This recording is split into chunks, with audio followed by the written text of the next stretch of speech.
ইমাম হাসান বসরি তিনি নদীর ধার দিয়ে হাঁটতেছেন। একটা যুবক ছেলে আর একটা মেয়ের সাথে বসে গল্প করতেছে। মেয়েটার গায়ে তেমন পর্দা পুশিদা নাই, এরকম অবস্থায় যুবকটা ওই মেয়ের সাথে গল্প করতেছে। ইমাম হাসান বসরির ভেতরে একটা ফিলিংস জাগ্রত হয়েছে যে এই ছেলের চাইতে আর এই মেয়ের চাইতে বড় খারাপ এই জমিনে আর কেউ নেই। এরকম দেখলে আমরা মনে করি না? যখন করি কি না মনে করি। এইরকম একটা ফিলিংস তার ভিতরে জাগ্রত হয়েছে যে এই মানুষটা আসলেই খারাপ, উনিও খারাপ ইনিও খারাপ। এই কথা কইয়া তিনি নদীর ধারে একটু মৃদুমন্দ হাওয়া বাতাস খাওয়ার জন্য বসে আছে। ইন দ্য ম্যান টাইম হঠাৎ করে নদীর ভিতরে একটা নৌকা ডুবে গেল। নৌকা যখন ডুবে গেল তখন ওখানকার মানুষ যারা ছিল, অতল তলদেশ নদীর তো, সবাই এরকম আহ্বান করতেছে, ভাই বাঁচান বাঁচান বাঁচান, বলে না? যারা সাঁতার জানতে পারে তারা তো ওইভাবে চলে গেছে, কিন্তু কিছু যারা ওই অভ্যাস নাই তারা নিমজ্জিত হচ্ছে আর বাঁচার জন্য আকুতি জানাচ্ছে। ইমাম হাসান বসরি চিন্তা করলেন, নিজে বাঁচলে বাপের নাম, কথা বলে ওর ভিতরে নামা মানে আমারও কাম সারা, আমার ওই অভ্যাস নেই। এই অবস্থায় তিনি নামলেন না।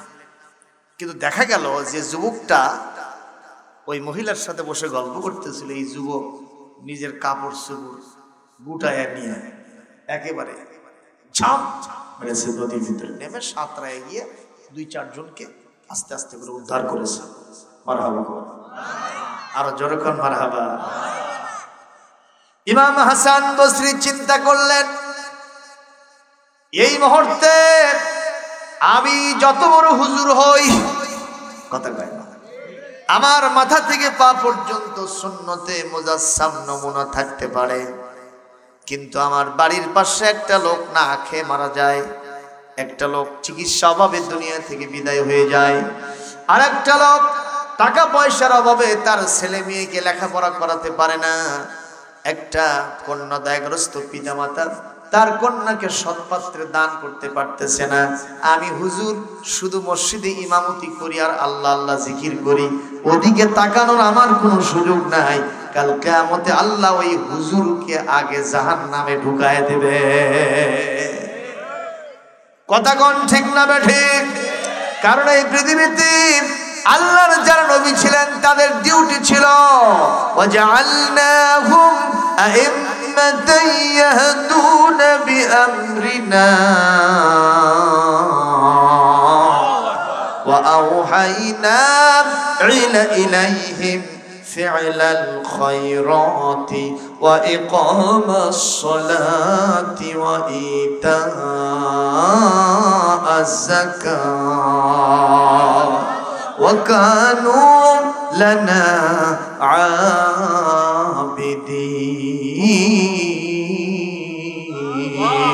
عابدين। একটু জোরে করে আল্লাহু আকবার। কোরআনে কারীমের সূরা আম্বিয়ার 72 নম্বর আয়াত আল্লাহ রাব্বুল আলামিন বলেন, 73 নম্বর আয়াত আল্লাহ পাক বলেন, এই পৃথিবীতে আমি নবীদেরকে শুধু নামাজ পড়ার জন্য, সবিনা খতমার দোয়া মিলাদ পড়ানোর জন্য পাঠাই নাই, নবীদেরকে পাঠাইছিলাম জননেতা বানায়া। সব নবীরা জননেতা ছিলেন, জোরে বলেন সুবহানাল্লাহ। তারা সব সমাজ সেবক ছিলেন। ইয়াহদুনা বিআমরিনা, আমি যে প্রোগ্রাম দিতাম তারা সেই প্রোগ্রাম থ্রো করত। সুবহানাল্লাহ। আর কি করতাম? ওয়া আওহাইনা ইলাইহিম ফি'লাল খায়রাত, সোশ্যাল ওয়েলফেয়ার ওয়ার্কস, সমাজ সেবামূলক যত কাজ আছে সবগুলো আমার নবীরা আঞ্জাম দিতেন। সুবহানাল্লাহ। কি কি? ওই যে কথাগুলো বললাম, বিধবা নারী তার পুনর্বাসন, অসুস্থ মানুষ তার চিকিৎসা, বেকার মানুষ তার কর্মসংস্থান দেওয়া, কথা কয় না? লেখাপড়া চলতেছে না অর্থাভাবে তার অর্থের অভাব পূরণ করে দেওয়া, ঋণগ্রস্ত মানুষ ঋণ পরিশোধের জন্য তার পাশে থেকে সহায়ক ভূমিকা পালন করা, এগুলো ছিল নবীদের ডিউটি। জোরে করেন সুবহানাল্লাহ। তাই বলে তারা নামাজ ছাড়েন নাই, তাদের ডিউটি ছিল ইকামাস সালাত, তারা নামাজও প্রতিষ্ঠা করেছে। সুবহানাল্লাহ কন্যা কেন? আর কি করতেন? শুধু নামাজের ওসিয়ত দিয়ে শেষ করতেন না, ইতা যাকাত, যাকাত ভিত্তিক অর্থনীতি তারা কায়েম করেছিল। ওয়া কানু লানা আবিদিন, আমার নবীরা ছিলেন আমার শ্রেষ্ঠ গোলাম। সুবহানাল্লাহ। আর আজকে আমরা খালি যেন হুজুর হই বাবা, আমার সাথে কেউ মুসাফা করতে আসলে মুসাফাও করি না। এরকম বড় বড় হুজুর বাংলাদেশে আছে না? নাই? পরশুদিন এক মাহফিলের সভাপতিত্ব মানে মাহফিল করলাম, এক সভাপতি সাহেব ওই এলাকার বিশিষ্ট ইসলামিক স্কলার, তিনি বলতেছেন যে হুজুর আপনার সাথে মুসাফা করার সুযোগ পাইলাম, কিছু কথা বললাম, ভালোই লাগলো, কিন্তু এমন কিছু হুজুর হয়েছে একটু জনপ্রিয়তা বেড়ে গেছে, মাহফিলের সাথে আমি সভাপতি একটু তার সাথে মুসাফা করবো সে সুযোগও দেয় না। কথা কন না কেন ভাই? এই জনপ্রিয়তা কি সারা জীবন থাকে? প্রমাণ তো বারবার দেওয়ার দরকার নেই। অহংকার পরিত্যাজ্য, বিনম্রতা গ্রহণযোগ্য। কথা কন না কেন? নম্রতার মাধ্যমেই একটা মানুষ আল্লাহর কাছে বেশি মর্যাদা পেয়ে যায়। কষ্ট হচ্ছে? আমার নবীর চাইতে বড় নেতা কেউ ছিল নাকি? সেই নবী ছোট্ট একটা শিশুকে বলতেছেন, বাবা কেমন আছো? তোমার সাথে না একটা ছোট্ট লাল পাখি থাকতো, পাখিটা কই? শিশুটা কেঁদে ফেলছে। ইয়া রাসূলুল্লাহ, আপনি বিশ্ব নবী আর আমার মতো একটা ক্ষুদে শিশু, আপনি আমাকে সালাম দিয়েছেন, আমার কুশলাদি জিজ্ঞেস করেছেন, আমার সাথে একটা লাল পাখি থাকে, আপনি তার খবরও রাখতেছেন। সুবহানাল্লাহ। কি লিডার সাইয়্যিদুনা মুহাম্মদুর রাসূলুল্লাহ সাল্লাল্লাহু আলাইহি ওয়াসাল্লাম। ইমাম হাসান বসরি রাহমাতুল্লাহ আলাইহি নওয়ারাল্লাহু মারকাদাহু ওয়া জাআলাল জান্নাতা মাসওয়াহু, তিনি আল্লাহর জবরদস্ত একজন ওলি বান্দা ছিলেন, কোনো সন্দেহ যখন অনেক ত্যাগ তিতিক্ষা স্যাক্রিফাইসের মাধ্যমে মহান আল্লাহর কাছে সাধনার মাধ্যমে তিনি কামালত কামালিয়াত হাসিল করেছিলেন, ওলিউল্লাহর মর্যাদা পেয়েছিলেন।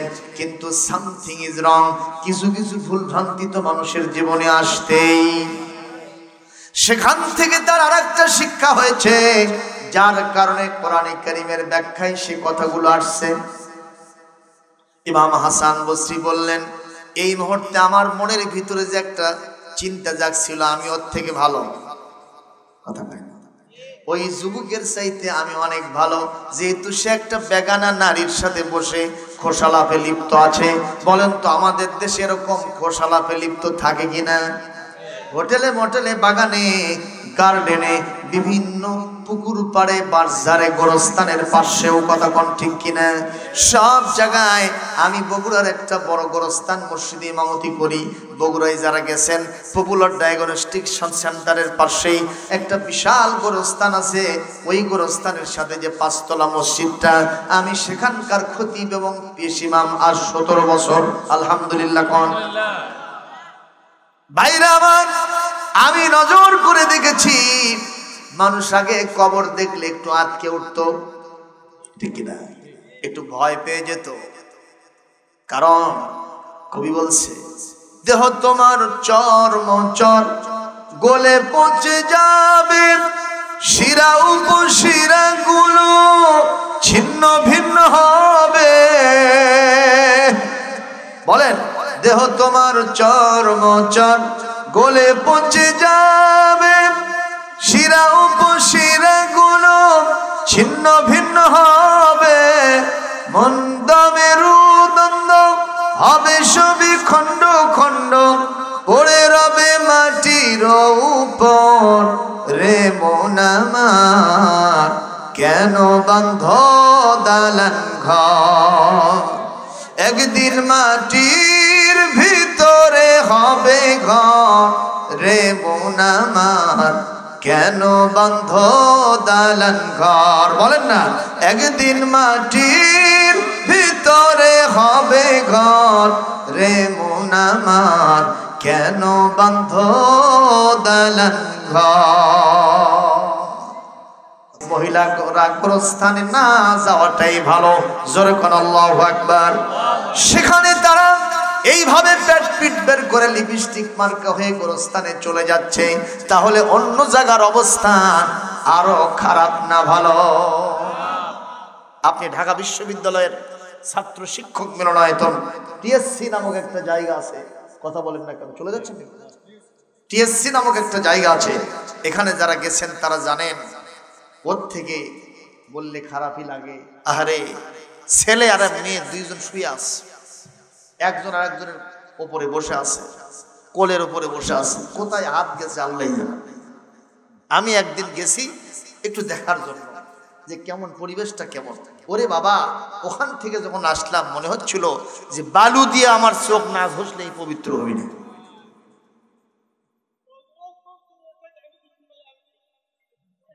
আপনি তো দেন, তাই তো যেতেছেন, একটু বসেন। ওর মানে দেখা শেষ করছে, আমার তো দেখা হসি। বসেন, এখানে বসেন। ভাইরা আমার, রমনা পার্কে একদিন একজন হুজুর সাহেব গেছিলেন। তা আবার 14ই ফেব্রুয়ারি বিশ্ব বেহায়া দিবস। আমি বলি এটা বিশ্ব ভালোবাসা দিবস না, এটা বিশ্ব কুত্তি দিবস। কুকুরও যদি জোরাজুরি লাগে তা অন্তত পালার অত কথা কয় না। রাস্তার ধারে একেবারে পুরো রাস্তার উপরে যদি কেউ করে, আমরা যদি বলি এই সর এখান থেকে সর, ও মনে মনে বলে হুজুর আমরা তো কুকুর, আমরা নিকৃষ্ট প্রাণী, আমাদের হেউ হেউ কে লাভ নাই। যে দেখেন আশরাফুল মখলুকাত বোটানিক্যাল গার্ডেনে কি করতেছে, কতক্ষণ ঠিক না বে ঠিক। এই সময় চলে গেছেন হুজুর সাহেব, ওখানে যায় দেখেন রমনা পার্কের গাছের গোড়ায় বসছে ওরা জোড়ায় জোড়ায়, যায় না চেনা মানুষ না পশু, ওদের আচরণ চলাফেরা, কথা বলতে হবে ঠিক না বে ঠিক। এগুলো কে দূর করবে? অবশ্যই যারা সেকুলার পন্থী, যারা মানব রচিত বিধান দিয়ে জমিন শাসন করে, তারা এগুলো করতে পারবে না। এটা কেবলমাত্র শুধুমাত্র পারবে তারা কোরআন প্রতিষ্ঠা করতে চায় যারা, কারণ তাদের দায়িত্বের ভিতরে আল্লাহ এটা দিয়েছেন, আল্লাযীনা ইম্মাক্কান্নাহুম ফিল আরদি আকামুস সালাতা ওয়া আতাউজ যাকাতা ওয়া আমারু বিল মা'রুফি ওয়া নাহাউ আনিল মুনকার ওয়া লিল্লাহি আকিবাতুল উমুর। সূরা হজ্জের 41 নম্বর আয়াত আল্লাহ পাক বলেন, আমি যদি কোরআন ওয়ালাদেরকে কোনোদিন ক্ষমতায় দেই, এরা 7 দফা কাজ করবে। জোরে কোন কয় দফা? এই দফাটা কে ঘোষণা করেছেন? এক দফা হলো ওরা ইনগ্রাল সেশন, উদ্বোধনী অধিবেশন যেটা হবে সংসদে গিয়া মাস্ট বি কম্পালসরি ইকামাতুস সালাত, এতে হল সকলের জন্য, যারা বয়সপ্রাপ্ত তাদের জন্য নারী পুরুষ 5 ওয়াক্ত নামাজ পড়া ফরজ ফরজ ফরজ। জোরে কোন আল্লাহু আকবার। কেউ যদি নামাজ না পড়ে, স্বেচ্ছায় হেলাই খেলায় যদি 1 ওয়াক্ত নামাজ ছেড়ে দেয়, একে অবশ্যই 6 মাস জেল খাটতে হবে। জোরে কোন আল্লাহু আকবার। বলেন তো তখন নামাজির সংখ্যা বাড়বে না কমবে? এমনকি ফজরের আগে 2 ঘন্টা আগে গিয়ে মসজিদে যে আল্লাহ আল্লাহ করবে। মুয়াজ্জিন সাহেব এখন নাক ডেকে ঘুমাচ্ছে, ওই 2টার সময় যায় করছে মুয়াজ্জিন আজান দেবা না? মুয়াজ্জিন বলতেছে তুই পাগল হসু নাকি রে, জীবনে কোন নামাজের ধারে কাছে যাস না, এখনো 3 ঘন্টা আছে, 5টার সময় আজান হবে, তুই এখনই আচ্ছু করছে। ভাই আমার চাবিটা দে রে, খুলে তুই জিকির করবো। কথা বুঝেননি? কয় মাস জেলের ভয়? এ জোরে কোন কয় মাস জেলের ভয়? 6 মাস জেলের ভয়। এমনকি সালেহা তার স্বামী সলিমউদ্দিনকে বলতেছে, সলিমউদ্দিন ও আব্দুল করিমের বাপ, ফজরের আজান হচ্ছে, নামাজত যাবেন না? ওই খালি কয় ও, মানে শীতের মধ্যে খালি ল্যাপ পেঁচাচ্ছে, বুঝেননি? এদের শীত আসতেছে, ল্যাপ খালি পেঁচা পেঁচি হবে। কথা কন, 1 বার 2 বার 3 বার ডাকছে, তা ওঠে না। বলতেছে আব্দুল করিমের বাপ, আপনি কি নামাজ পড়তে যাবেন না 6 মাস জেল খাটবেন? এই কথা না শুনছে বুঝছেন, 4 হাত পাউনে লাগে উঠে, কিসের ধোয়া মোছা উজু নাই, কিচ্ছু নাই। ওর বইয়ের পেটিকোট আর ওর জুব্ব পাশাপাশি ছিল, জুব্ব গাওয়ার দুয়ার ধরে পেটিকোট গাওয়াতে মারছে দুবার। রাস্তার মধ্যে যায় দেখে টুপি নাই মাথা, টুপি নেওয়ার ধরে পকেটে হাত দিয়ে দেখে পকেট নেই। কারণ গাওয়ার দেশে কি মেবি হতেও পারে। কিসের ভয়? কথা কয় না, মানে কিসের ভয়? 6 মাস জেলের ভয়। এমন কি অনেকে ওযু ছাড়াও কাম সারতে পারে। মুসলমান, আপনি হয়তো বলবেন হুজুর এটা তো জেলের ভয়, নামাজ হলো, আল্লাহর ভয় তো হলো না। কিন্তু এ কথা তো স্পষ্ট ভাষায় লেখা আছে হাদিসে, 40 দিন পর্যন্ত 5 ওয়াক্ত নামাজ যদি কেউ জামাতের সাথে আদায় করতে পারে, 40 দিন পর নামাজের প্রতি তার মনটা এত আকর্ষিত হবে, এত ভক্ত অনুরক্ত হবে, ওরে রিমান্ডে নিয়ে যদি পিটাপিটি করা হয় ওর জীবন দেবে কিন্তু নামাজ ছাড়বে না। এটাই হলো ইসলাম। কি এটা? জোরে কোন কি এটা? 1 নম্বর দায়িত্ব হবে এটা। 2 নম্বর দায়িত্ব হবে যাকাত ভিত্তিক অর্থ ব্যবস্থা স্বাবলম্বী করা। শুধু নামাজের দাওয়াত দিলে হবে না, মানুষের আর্থিক সমস্যার সমাধান দিতে হবে। যদি পেটে ভাত না থাকে, বউ বিটির পরনে কাপড় না থাকে, যতই নামাজের কথা বলেন কাম হবে না। এই জন্য ইসলাম আগে বলেছে অর্থনৈতিক সমস্যার সমাধান দাও, এরপরে নামাজের জন্য দাওয়াত দাও। জোরে কোন মারহাবা। কোরআনে কারিমে যত যাকাত আকিমুস সালাত আছে তারপরে আছে ওয়া আতুজ যাকাত। খালি নামাজ প্রতিষ্ঠার কথা বললে হবে না, অর্থনৈতিক সমস্যার সমাধানও দিতে হবে। এটাই ইসলামকে দিয়েছে। এই ইসলাম মানতে অসুবিধা আছে ভাই? সব দল আমরা একমত, এই ইসলাম আমরা চাই। কথা কোন ঠিক কিনা? আর মরতে যেহেতু হবে, নাকি খালি আমরাই মরবো দাড়িপাল্লারা, আর ধানের শীষ নৌকো মরবি না, যখন মরবে না। এই জন্য দাড়িপাল্লা বললো যেন মন খারাপ করে, কারণ হুজুররা তো দাড়িপাল্লাই কথা কয় না। হ্যাঁ, অধিকাংশ হুজুর কোন পাল্লা? আল্লাহ কোন পাল্লা? আল্লাহ নিজে বলছেন সূরা হাদীদের 25 নম্বর আয়াত, 4টা জিনিস নবীদের সাথে দিছি। কয়টা?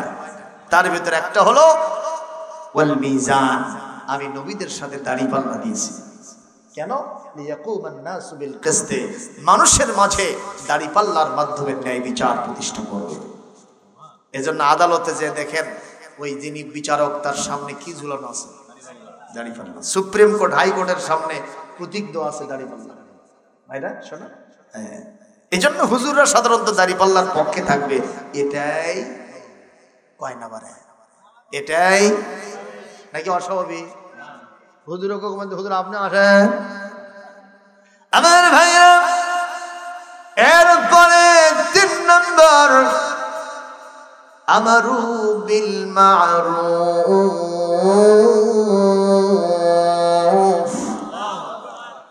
সৎ কাজের আদেশ জারি হবে। ওয়ানাহু আনিল মুনকার, যাবতীয় সৎ কাজ যা আছে, মুনকারাত, কবিহাত, সমস্ত খারাপ কাজ, সাইয়্যাত, এগুলো থেকে মানবতাকে রক্ষা করার জন্য কোরআনের সরকার দায়িত্ব পালন করবে। বলেন মারহাবা। মুসলমান কষ্ট হচ্ছে। ইমাম হাসান বসরি রাহমাতুল্লাহ আলাইহি, তিনি একজন জবরদস্ত আল্লাহর ওলি ছিলেন। তারপরেও তিনি এই রকম একটা ধারণা তার মনের ভিতরে জেগেছে, ও খারাপ আমি ভালো। কিন্তু এই মুহূর্তে যে ভূমিকাটা পালন করলো, আমি যত বড় হুজুর হই আমি তো এই ভালো কাজটা করতে পারলাম না, অথচ ছেলেটাকে আমি খারাপ মনে করলাম।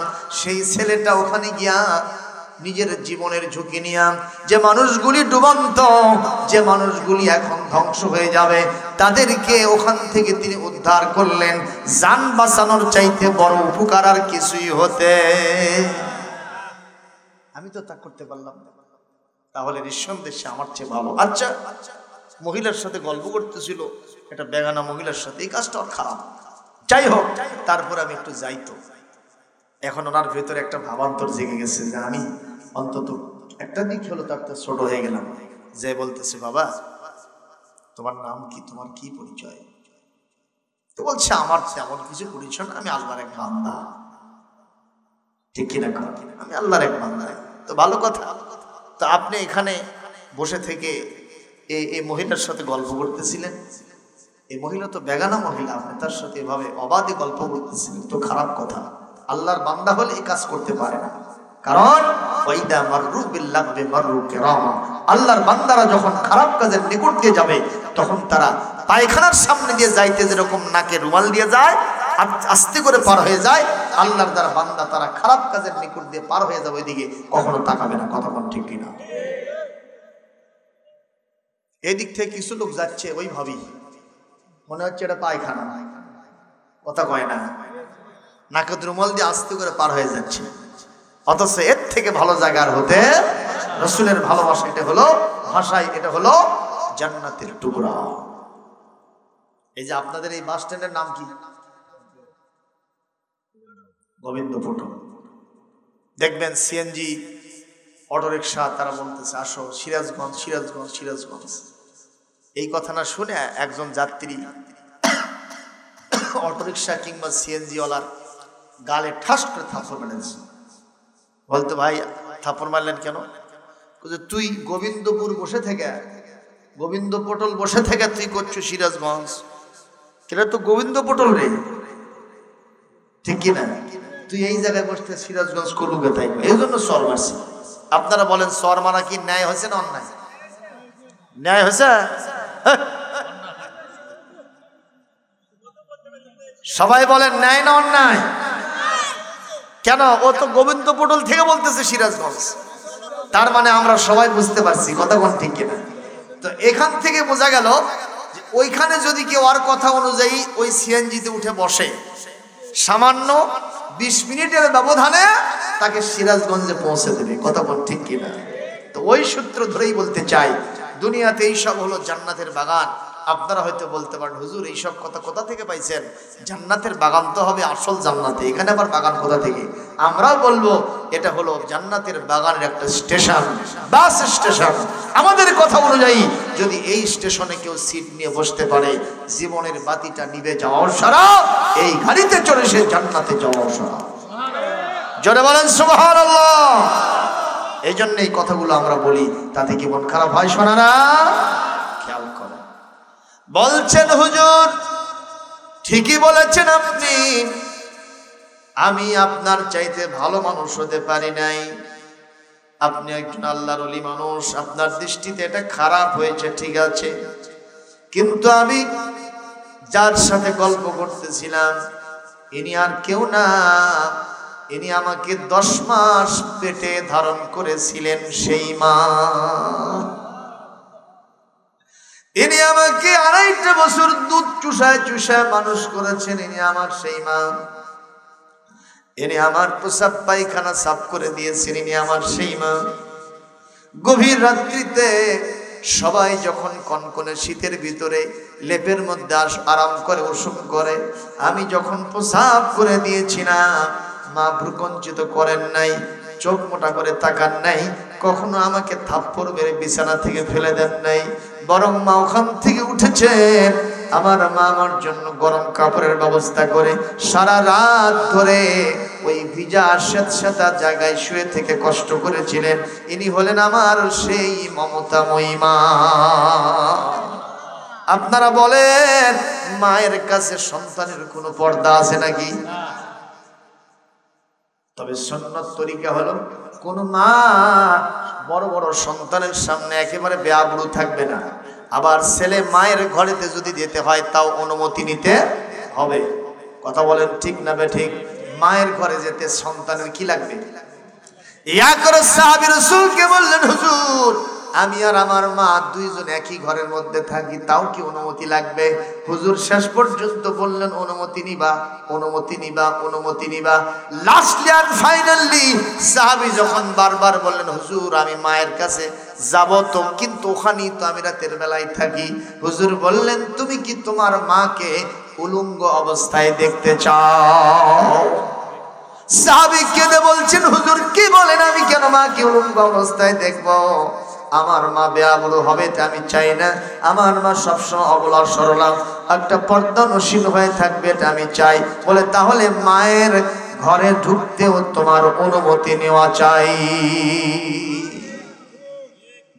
কিন্তু যখন যুবক বলছে ওরে আমার মা, তখন কি আর কোনো কথা হুজুরের আছে? হুজুর তখন সিজদায় পড়ে গিয়ে বলছে, আল্লাহ আমার মনের ধারণা ভুল, কে দুনিয়াতে ভালো সেটা আপনি ছাড়া আর কেউ জানে না। দুইটা জায়গাতে আমি ফেল করলাম, ওখানে উপকারও করতে পারলাম না, পাশাপাশি এখানে যে ধারণা করলাম সেটাও বাস্তবে রূপ নিল না। আল্লাহ আপনি আমাকে ক্ষমা করেন, জোরে করেন মারহাবা। সুতরাং কে ভালো কে জানে? কে ভালো কে জানে? তাই বলে আবার এ কথা কবেন না নামাজ না পড়েই আমার ঈমান ভালো আছে। অনেককে বলা হয় চলো নামাজ পড়ি, কয় নামাজ পড়ে কি করবে, তোর থেকে ঈমান আমারটাই ভালো আছে। এরা যে শয়তান তাতে কোনো সন্দেহ নেই। আবার কিছু কিছু পীর নামের ক্ষীর আছে, ওরা স্লোগান মারতেছে, এ পানির তলে আগুন জ্বলে, পানির তলে আগুন জ্বলে, ঝড় বাতাসে নেভে না, আমার বাবার মুরিদ হলে নামাজ রোজা লাগে না। জোরে কোনা জেনে নেয়, এগুলো পীরের মুরিদ হওয়াও যাবে না, ঠিক কিনা কন? হযরত রাসূল করিম সাল্লাল্লাহু আলাইহি ওয়াসাল্লামের শানে, তার মানে, তার টানে, তার মর্যাদাকে অক্ষুণ্ণ রাখার জন্য, বুলন্দ করার জন্য এই আয়াত যিনি নাজিল করেছেন তিনি কে? আমার রাসূল আর আমরা একই কি? আমাদের দেশে কিছু কিছু আলেমরা পর্যন্ত বলে নবী আমাদের মতই মানুষ, কি তাই? হ্যাঁ, রাসূল আমরা যেরকম মায়ের পেট থেকে জন্ম নিই রাসূল ওইভাবেই নিয়েছেন, ঠিক কিনা কন? আমরা যেরকম, তবে এক্সেপশনাল কথা হেকায়েতের কিতাবে আসছে, সিরাতের তামান্না কিতাবে আসছে, আমাদের মায়েরা যখন আমাদেরকে পেটে ধারণ করেছিলেন তখন মায়ের পেটটা কি বোঝা যায় নাই? কথা হয় না, একটু উঁচু হয়েছে, মানুষ বুঝতে পেরেছে সালেহা অন্তঃসত্ত্বা, সন্তান সম্ভবা, ঠিক কিনা? কিন্তু সাইয়্যিদা আমেনা, আল্লাহ পাক যেন তাকে জান্নাতবাসী করেন বলি আমি। তিনি যখন রাসূলুল্লাহকে পেটে ধারণ করেছেন কখনো বোঝা যায় না যে তার পেটে সন্তান আছে। সুবহানাল্লাহ। যেই রাত্রিতে নবীজিকে উনি জন্ম দিলেন, সেই রাত্রিতে তাকে সান্ত্বনার বাণী শোনানোর জন্য কোনো নার্স আসে নাই, সেবিকা আসে নাই, কোনো ধাত্রী আসে নাই, তার কাছে এসেছে জান্নাতি মহিয়সী চারজন নারী, জোরে বলেন সুবহানাল্লাহ। তারা এসে সান্ত্বনা দিয়েছে, মারিয়াম, আসিয়া, এই ধরনের জান্নাতি নারীগুলি, নবীদের স্ত্রীরা পর্যন্ত এসে তাকে সান্ত্বনা দিয়েছে, জোরে আল্লাহু আকবার। এবং তারা রিপোর্ট করেছেন অন্যান্য সন্তানদের যেরকম মায়ের পেট থেকে আসার পরে রক্তে প্লাবিত হয়ে যায় পুরোটা রং, ঠিক কিনা বলেন? সূতিকাগার কিংবা ওটি অপারেশন থিয়েটার, সে জায়গায় রক্তাক্ত হয়ে যায়, কিন্তু নবী মুহাম্মদ আসার পরে ওখানে আমরা এরকম কোনো আসর দেখি নাই। কেউ কেউ বলেছেন নবী করিম সাল্লাল্লাহু আলাইহি ওয়াসাল্লাম নিজে সুন্নতে খাতনা অবস্থায় পৃথিবীতে এসেছেন। তো জন্মের ক্ষেত্রেও কি আমাদের মতো নবীজি হলেন? সেখানেও একটা এক্সেপশনাল ভাব দেখা গেল, সুবহানাল্লাহ। শুধু তাই নয়, রাসূলুল্লাহ যে রাত্রিতে জন্ম নিয়েছেন সেই রাত্রিতে সিরিয়া থেকে একজন ব্যবসায়ী লোক মক্কা মুকাররমায় এসেছিলেন, কুরাইশদের আড্ডাশালায় বসেছিলেন। উনি তখন হা হুতাশ করতেছিলেন। লোকেরা বলল, হা হুতাশ করেন কেন? বলে, নবুয়ত এবং রিসালাত ইহুদি খ্রিস্টানদের হাত ছাড়া হয়ে গেছে।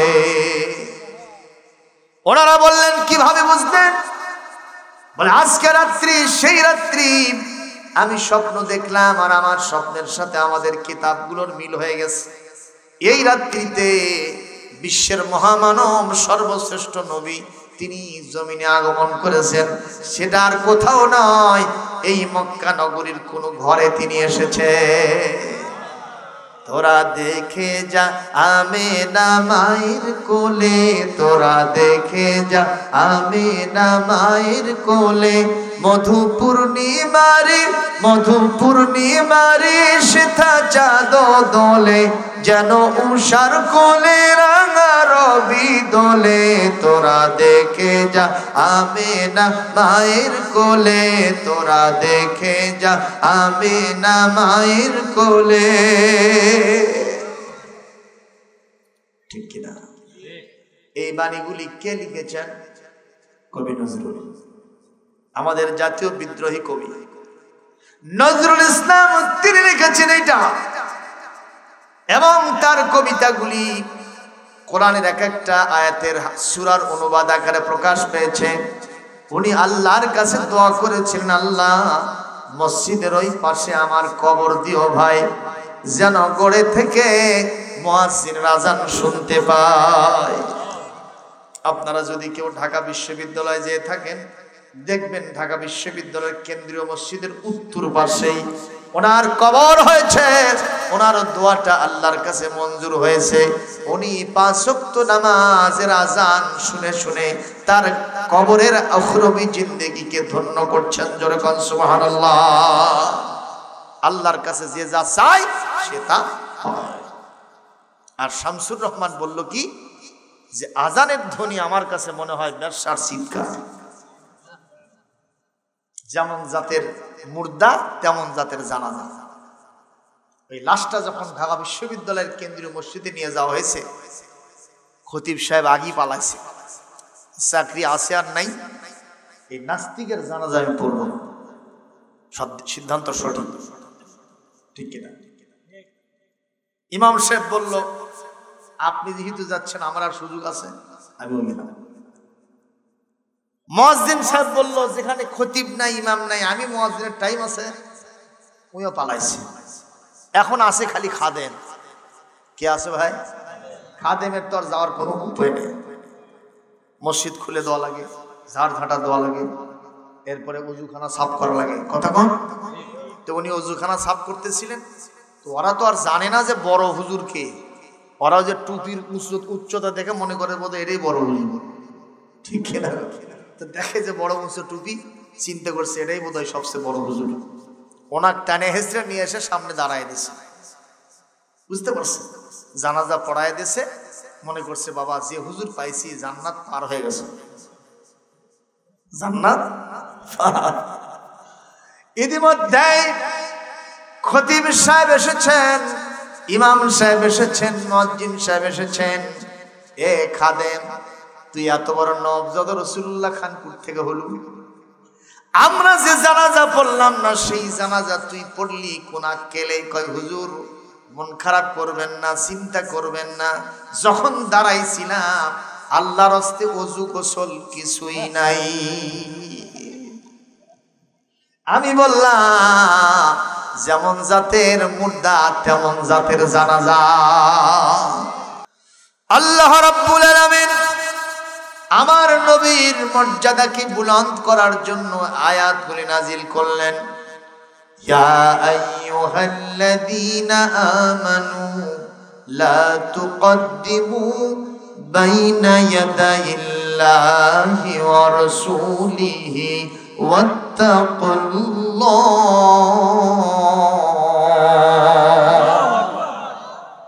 ইন্নাল্লাহা সামিউন আলীম। আল্লাহ রাব্বুল আলামিন বলেন, হে ঈমানদারগণ, খবরদার খবরদার, আল্লাহ এবং রাসূলের সামনে কোনো কথা কিংবা কোনো কাজে অ্যাডভান্স করব না, আগে আগে যাব না। কথাতেও নয়, কাজেতেও নয়। আল্লাহ এবং রাসূলের সামনে চলা যাবে, নিষেধ কাজ। ওয়াত্তাকুল্লাহ, তোমরা আল্লাহকে বেশি বেশি ভয় করো। ইন্নাল্লাহা সামিউন আলীম, তোমাদের যে কথা তোমরা বলো, তোমরা যে কাজ করো, তোমাদের কথাগুলি আল্লাহ সবচাইতে বেশি শুনতে পান। তোমাদের সমস্ত কাজগুলি আল্লাহ সবচাইতে বেশি জানতে পারেন। জোরে কোন সুবহানাল্লাহ। আল্লাহ রাসূলের, আল্লাহ পাক তার রাসূলের মর্যাদাকে বর্ণনা করে দ্বিতীয় আয়াতে বলেন, ইয়া আইয়ুহাল্লাযীনা আমানু لا ترفعوا أصواتكم فوق صوت النبي ولا تجهروا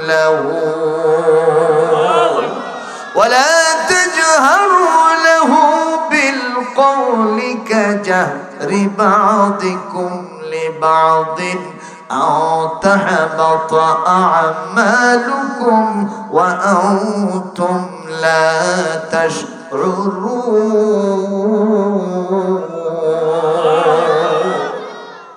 যারা আল্লাহু আকবার বলেনি আমি মনে করি তাদেরকে শয়তান ধরছে। আল্লাহু আকবার, একটু জোরে বলেন আল্লাহু আকবার, আরো জোরে বলতে হবে আল্লাহু আকবার। যে আয়াত আমি দ্বিতীয় নম্বর আর তৃতীয় নম্বরের এক নম্বর যে আয়াত পড়লাম, প্রথম দ্বিতীয় তৃতীয় আয়াত, এই তিনটা আয়াত আমি নিজের চর্মচক্ষে মদিনা মুনাওয়ারায় আমার রাসূলের রওজায়ে আতহার তার রওজা শরীফের সামনে এই তিনটা আয়াত স্বর্ণাক্ষরে লেখা আছে। জোরে কোন সুবহানাল্লাহ। কি সুন্দর কথা।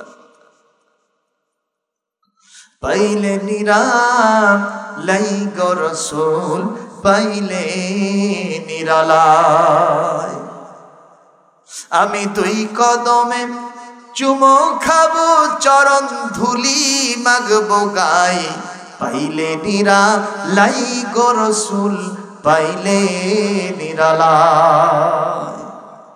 মদিনা শরীফ বহু দূরে, ঠিক কিনা? মদিনা শরীফ বহু দূরে, লোহিত সাগরের পারে রে, সালাম দিলে সালাম শোনে, সালাম দিলে সালাম শোনে, নবীজির ওই রওজায় পাইলে নিরালায়। আমি দুই কদমে, বলেন, আমি দুই কদমে চুমো খাবো চরণ ধুলি মাগবো গাই, পাইলে নিরালাই গো রাসূল, পাইলে নিরালায়। এই আয়াতগুলি সেখানে লেখা আছে। মুসলমান কষ্ট হচ্ছে।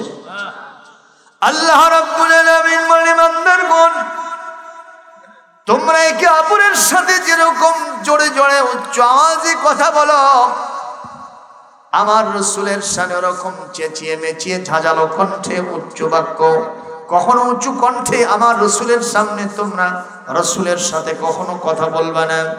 যদি জোরে জোরে আমার রাসূলের সামনে গিয়ে তোমরা কথা বলো, আমার রাসূলের সামনে গিয়ে উচ্চবাচ্য করো, কোন ফাঁকে এই বেয়াদবির কারণে উহুদ পাহাড় সমান আমলগুলি বরবাদ হয়ে জমিন থেকে তোমাদের আমলের ওই আপনার ফোল্ডারটা, আমলের যে বাক্সটা, আমল নামাটা এমটি ফোল্ডার হয়ে যাবে, কখন নিঃশেষ হয়ে যাবে তোমরা কেউ বুঝতে পারবে না। রাসূলের সাথে আদবি করলে আমল তাজা থাকে, আর রাসূলের সাথে বেয়াদবি করলে আমল বরবাদ হয়ে যায়। ঘোষণাকার। সুতরাং রাসূলের সাথে বেয়াদবি করা, যেই হুজুর সাহেবরা বলেন ইন্নামা আনা বাশারুম মিসলুকুম ইউহা ইলাইয়া, নবী হে আপনি বলে দেন কেবলমাত্র শুধুমাত্র আমি আপনাদের মতো একজন মানুষ। এ কথা নবীকে কে বলে দিতে বলেছেন? কিন্তু তারপরেই এক্সেপশনাল একটা কেস এসে গেছে, ইউহা ইলাই, আমার কাছে ওহী আসে আর তোমাদের কাছে ওহী আসে না। কত কয় না বাবা? তাহলে পার্থক্য আছে না নাই? একজন কয় নবী হলো বড় ভাই আর আমি ছোট ভাই, একটু জোরে কর নাউজুবিল্লাহ। এই জন্য নবীর শানে বেয়াদবি করা যাবে না। নবী মানুষ, আমিও মানুষ, তাই বলে দুইটা মানুষ একই মানুষ? হ্যাঁ ভাইরা আমার, এক স্যার ক্লাসে গিয়ে জিজ্ঞেস করতেছে, বাবা what is the difference between milk and cat, মানে দুধ আর বিড়ালের মধ্যে কি পার্থক্য? দুধ আর বিড়াল, কন্ত কোথায় দুধ আর কোথায় বিড়াল, দুইটা কি একই? একই কি জিজ্ঞেস করছে। তো তখন এক ছাত্র লাফায় বলতেছে, sir there is no difference between milk and cat, দুধ আর বিড়ালের মধ্যে কোনো পার্থক্য নাই। তখন স্যার বলতেছে, কোথায় দুধ আর কোথায় বিড়াল, তুমি দুইটাকে এক বানালে কেন? বলতে, স্যার আপনি বোঝেন না, দুধেরও ছানা হয়, বিড়ালেরও ছানা হয়। আপনারা আমাকে জবাব দেন, দুধের ছানা আর বিড়ালের ছানা কি এক? কে বলছে স্যার দুইটা তো একই। কেন? কয় বানান যে একই, ছয়াকার দুমতার নয়াকার ছানা। তো মানুষ ময়াকার দুমতার নয়ের সুগার পেট কাটা মধ্য নশা। মানুষ, নবীও মানুষ, আমিও মানুষ, দুই মানুষ একই মানুষ। দূরে কি এক? এ জোরে কোন এক? নবী হলেন নেককার আর আমরা হলাম গুনাহগার। কথা কয় না? আমরা হলাম গুনাহগার, নবী হলেন নেককার। শুধু তাই নয়, নবী শুধু নেককার না, উনি গুনাহগারদেরকে মাফ করে দিবেন। এই সুপারিশ আল্লাহর কাছে করে জান্নাতে নিয়ে যাবেন।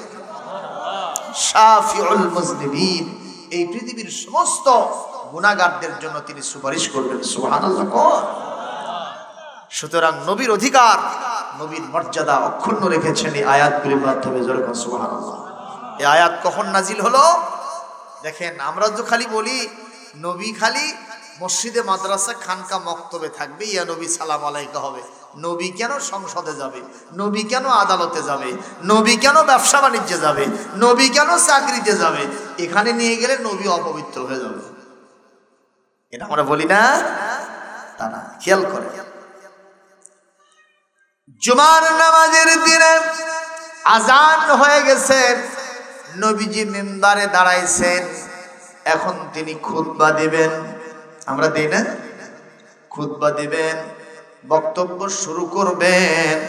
ইন দ্য মেন টাইম ওই বনু তামিম গোত্র থেকে একদল লোক আসছে, ইয়া রাসূলুল্লাহ, হাবিবাল্লাহ সাল্লাল্লাহু আলাইহি ওয়াসাল্লাম, যেহেতু আপনি এই পুরা মদিনা মুনাওয়ারার রাষ্ট্রপ্রধান, মারহাবা কোন, আপনি এখানকার রাষ্ট্রপতি, আপনি এখানকার প্রধানমন্ত্রী, কথা কন। সুতরাং আমাদের গোত্রে এখন পর্যন্ত কোনো নেতা নাই, একটা নেতা দরকার, একটা নেতা নির্বাচন করে দেন। হুজুর সব সময় কোরআনের বিধান মেনে চলতেন। ওয়াশাবিরহুম ফিল আমর ফাইযা আযামতা ফাতাওয়াক্কাল আলাল্লাহ। একটু জোরে বলতে হবে আল্লাহু আকবার। আল্লাহ কোরআনে বলেন, আমরুহুম শুরা বাইনাহুম, সমস্ত কাজ ইমানদারদের পুরুষ পরিষদের মাধ্যমে পরামর্শের ভিত্তিতে হবে। নেতা যদি একাই কাজ করে, অন্যরা তাহলে সহযোগিতা করবে না, ঠিক না বেঠিক? এই জন্য নবীজি বললেন, আমি আমার কথা দিয়ে ওখানে নেতা নির্বাচন করব না, তোমরা যারা মজলিসে শুরার সদস্য আছো আমাকে পরামর্শ দাও। হযরতে আবু বকর একজনের নাম বললেন, হযরতে ওমর ডিফার করে আর একজনের নাম বললেন। একজন যদি একটা প্রস্তাব দেয় আর একজন সেটা যদি অপোজ করে আর একটা প্রস্তাব দেয়, যিনি আগে প্রস্তাব দিলেন তার মন খারাপ হবে কিনা? সম্ভবত সে আমার সাথে শত্রুতা করতেছে, বিরোধিতা করতেছে। দুইজনের ভিতরে বচসা হলো। হযরতে আবু বকর বলল, ওমর আমি যত পরামর্শ দেই শুধু তুমি বিরোধিতাই করো। এইভাবে দুইজনে একটু কথাবার্তা উচ্চবাচ্য হয়ে গেছে। মসজিদে নববীতে জনাকীর্ণ মুসল্লিদের ভিড়, জোরে কোন ঠিক না বেঠিক? এখন বর্তমানে মসজিদে নববীর যে এরিয়া, ওয়াসাআত এক্সটেনশন এরিয়া যেটা হয়েছে, আমি মসজিদে নববীর ইতিহাস পড়ে দেখলাম প্রায় এখন 6 লক্ষ মুসলমান এট এ টাইমে এক জামাতে নামাজ পড়তে পারে। আল্লাহু আকবার, জোরে বলেন। আল মসজিদ নববী আল মদিনা আল মুনাওয়ারা, সুবহানাল্লাহ। যাইতে মন চায় না সোনারা? দেখি কার কার মন চায়, একটু হাত তুলে দেখাবেন আল্লাহকে, আল্লাহর কাছে চাইবেন। জীবনে তো অনেক কিছু চাইছেন, ঠিক কিনা?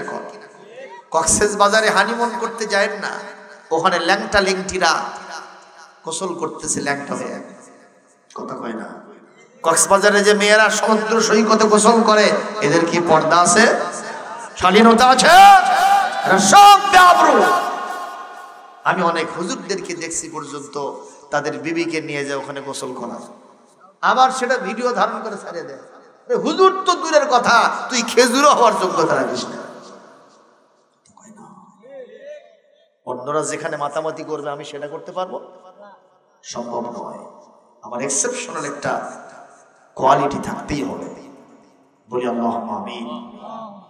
প্রিয় উপস্থিতি, ওইটাতে না গিয়া, সিঙ্গাপুরে না গিয়া 1.5 লক্ষ টাকা খরচ করলেই তার চেয়ে কম হয়, 100 লক্ষ টাকা হলেই আপনি কাবা দেখবেন, তওয়াফ করবেন, হাজরে আসওয়াদে চুমা দিবেন, মাকাম ইব্রাহিম দেখবেন, সাফা মারওয়া সাই করবেন, সেই আরাফাতের ময়দানে ঘুরে আসতে পারবেন, মিনা মুজদালিফা দেখবেন, চলে যাবেন মদিনা মুনাওয়ারায়।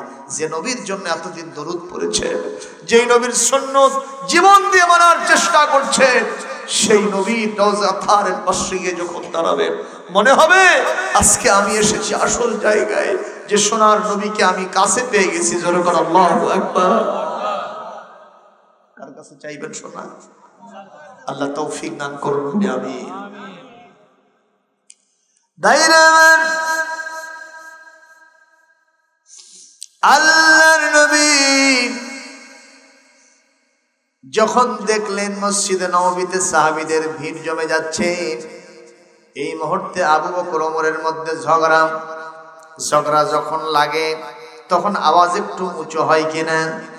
আবার যিনি সামনে দাঁড়িয়ে আছেন তিনি হলেন শরীয়ত প্রণেতা, বিশ্ব নেতা মুহাম্মদুর রাসূলুল্লাহ। সেই নবীর সামনে যখন উচ্চবাচ্য, নবীজি একটু মাইন্ড করলেন, আমার তো এখন অপমান করা অবস্থাটা কেন হলো, কেমন হলো? এই পৃথিবীতে আমার আল্লাহ সব সহ্য করতে পারেন, কিন্তু আমার সোনার নবীজির এতটুকুন অপমান হোক, মর্যাদা হানিকর কাজ হোক, এটা আমার আল্লাহ কুদরত আল্লাহ সহ্য করতে পারেন না। জোরে গন সুবহানাল্লাহ। এত পাওয়ারফুল নবী জীবনে কোনোদিন যদি হ্যাঁ বলেছেন হালাল হয়ে গেছে, না বললে হারাম হয়েছে। যদি পা বাড়িয়েছেন, চলে গেছেন আরশে আজিমে মেরাজ করার জন্য, সুবহানাল্লাহ। নবীজি যদি আঙ্গুল উঁচু করেছেন, আকাশের পূর্ণিমার চাঁদটা দ্বিখণ্ডিত হয়ে আবু কুবাইস কাইকান পারে দুইটা পড়ে গেছে। আল্লাহু আকবার, জোরে কোন। নবী যদি কোনদিন মাথা উত্তোলন করেছেন, সঙ্গে সঙ্গে আয়াত নাজিল হয়ে গেছে, কদ নারা তাকাল্লুবা ওয়াজহিকা ফিস সামা। হে নবী, আপনি বারবার আকাশের দিকে তাকাইছেন, কেউ না দেখলে আমি দেখেছি। আপনি চাচ্ছেন এই কিবলাটা বাইতুল মুকাদ্দাস না হয়ে কাবা শরীফ কিবলা হয়ে যাক। আমি আপনার মনের বাসনা পূরণ করার জন্য এখনই 4 রাকাত নামাজের 2 রাকাত আপনি এই মুহূর্তে কাবা শরীফের দিকে হয়ে ফেরেন, আমি আপনার কিবলা পরিবর্তন করে দিলাম। নবী যদি কারোর জন্য দোয়া করার জন্য হাত উঁচু করেছেন, হাত উঁচু করতে দেরি হবে, হাত উঁচু করতে দেরি হয়েছে, মোনাজাত কবুল হতে এতটুকু দেরি হয় নাই। আল্লাহু আকবার, জোরে কোন। আমার সালাম, কেউ কেউ নবীর কালেমার সাথে একটু বেয়াদবি করে, ঠিক কিনা? শুধু বলে লা ইলাহা ইল্লাল্লাহ, বলে না? শুধু এটুকু বলে, কয় মুহাম্মদ রাসূলুল্লাহ বলে বেয়াদব, কি বলে হবে? বেদাত হবে। মুহাম্মদ রাসূলুল্লাহ লিখতে দেয় না। ওনারা হয়েছেন আহলে হাদিস, নব্য আহলে হাদিস, কথা কয় না। এই জন্য তো তোমরা কোরআন চোখে দেখো না।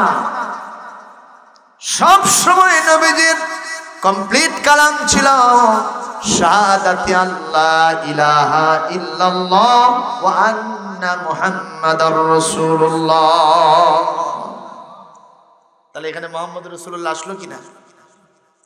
এরপরে আসেন কোরআনে কারীমের এই যে সূরা হুজুরাত পড়তেছি, আমি আলোচনা করতেছি, সেই সূরার আগের সূরার নাম হলো সূরাতুল ফাতাহ। কি নাম? সূরাতুল ফাতাহ।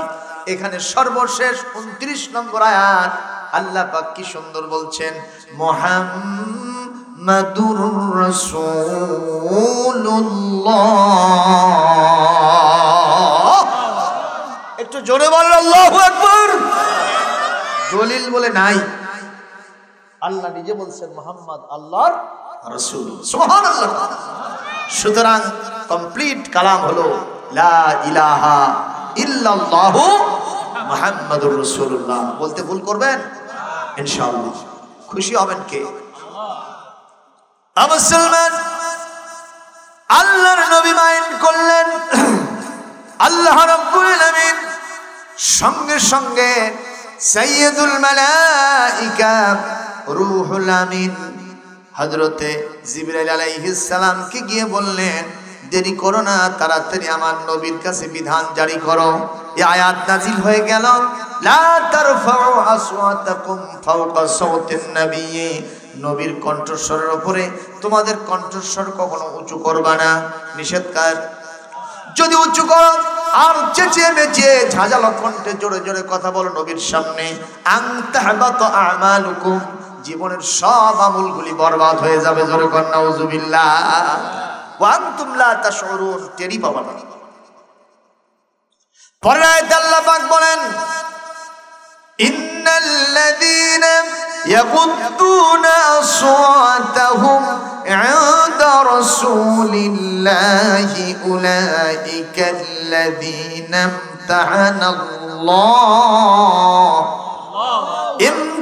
ইমতাহানাল্লাহু কুলুবাহুম লিত্তাকওয়া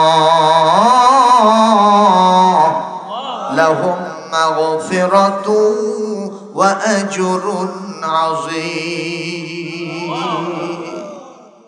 নিশ্চয় যারা আল্লাহ রাসূলের সামনে কণ্ঠস্বর নিচু করে আদবের সাথে কথা বলে, এরা তো সেই সব লোক যাদের অন্তরকে আল্লাহ তাকওয়ার জন্য বাছাই করে নিয়েছে।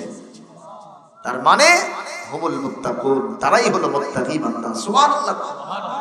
নবীর সাথে বেয়াদবি করে মুত্তাকি হওয়া যাবে? সোজা কথা, ফাইনাল কথা, একটাই কথা, জোরে বল ঠিক কিনা? যারা আল্লাহ রাসূলের সাথে আদবি করবে, লাহুম মাগফিরা, তাদের জন্যই ক্ষমা আছে। সুবহানাল্লাহ। আর কি? ওয়া আজরুন আযীম, তাদের জন্য আল্লাহর কাছে রয়েছে বিরাট পুরস্কার। যদি সেটা জান্নাত মনে করেন সেটাই পেয়ে যাবেন। সুবহানাল্লাহ।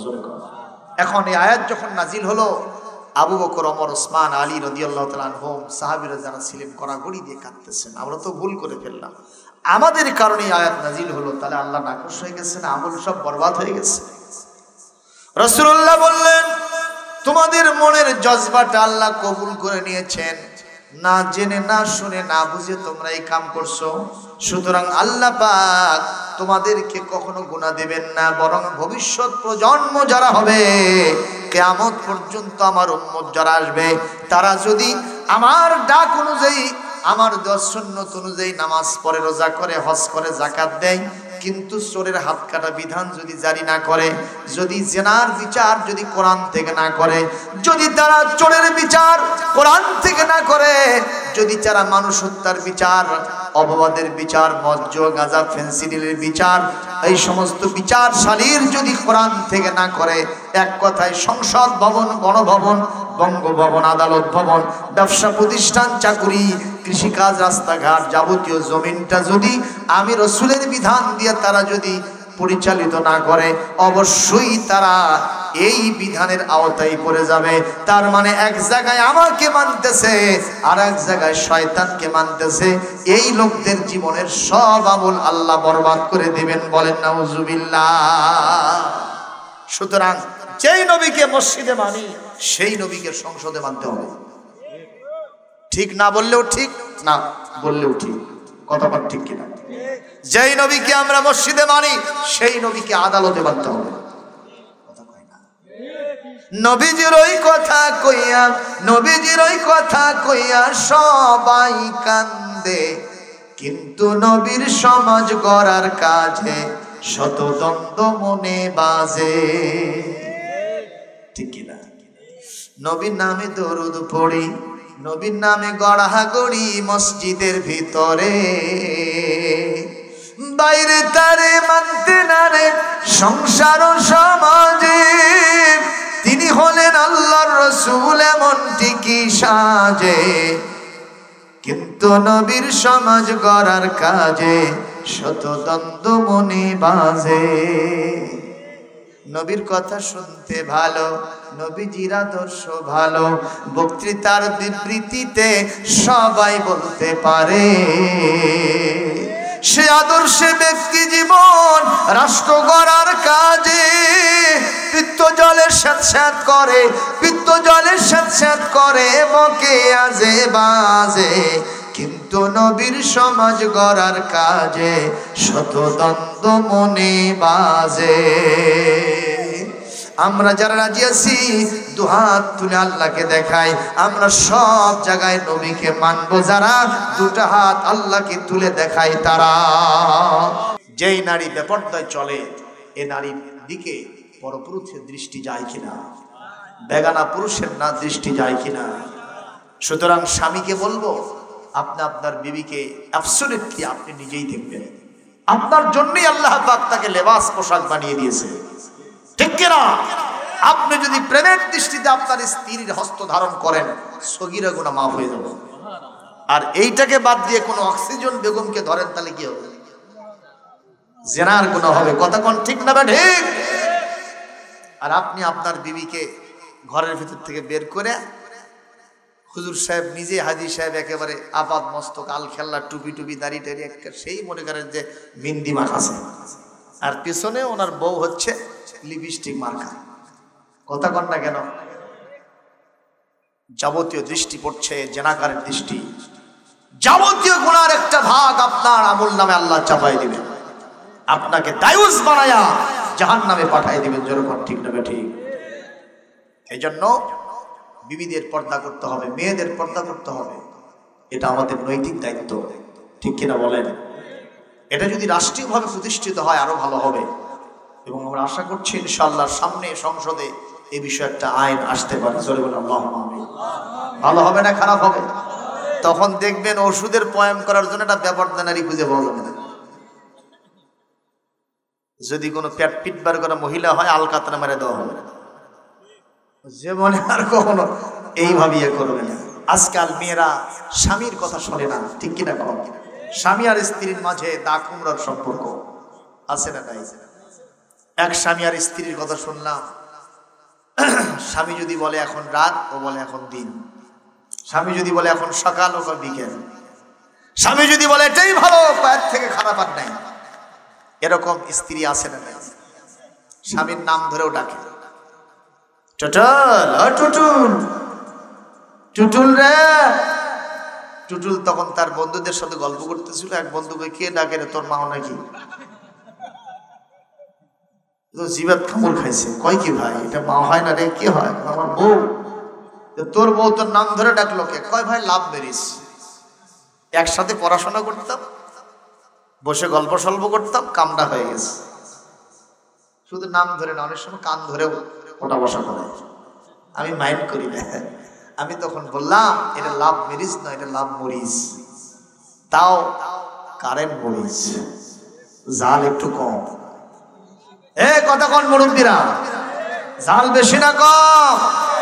এক একটা বছর যাবে খালি জাল বের হইতেই থাকবে, আপনার জীবন খুলে খাবে, ঠিক কিনা কম?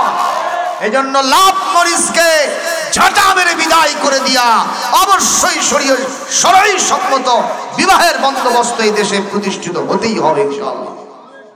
বলেন না? আমি গল্প শুনলাম, 7 দিন ধরে বিবি স্বামীর সাথে কথা কয় না। আপনাদের এলাকায় হয় না এরকম? হ্যাঁ, বেকায়দায় বললেও কথা কয়। শীতের দিন, মাঘ মাসের দিন, তো স্বামী বাড়ির পাশে ওই যে আগুন জ্বলায়, আগুন পয় না শীত নিবারণের জন্য, জানালার পাশে আগুন জ্বলায়, ওখানে আগুন পড়ছে। তো স্ত্রী তখন ওই রুমের ভিতর থেকে তাকায়, দেখতেছে ওই আগুনটা ওনার স্বামীর লুঙ্গিতে লাগছে। জনগণ কোথায়? স্বামী আবার সেটা টের পায়নি। তো স্ত্রী চিন্তা করলো যে এটা যদি আরো একটু ওপর দিকে ওঠে তো বেকায়দা তো আমারই হবে। জনগণ ঠিক না ঠিক? তাহলে চিন্তা করলো যে কথাও তো কই না, করিটা কি? তো বলছে যে আমি 7 দিন কেন 15 দিন 1 মাসও কারোর সাথে কথা কব না, কারোর লুঙ্গির যদি আগুন ধরে তাও কম না। কথা বুঝতে পারছে? স্বামী তখন চিন্তা করছে ঘটনা কি, তাকে দেখেছে লুঙ্গি ধরছে, সতর্ক হয়ে গেছে। এই জাতীয় মহিলা বাংলাদেশে কম না বেশি।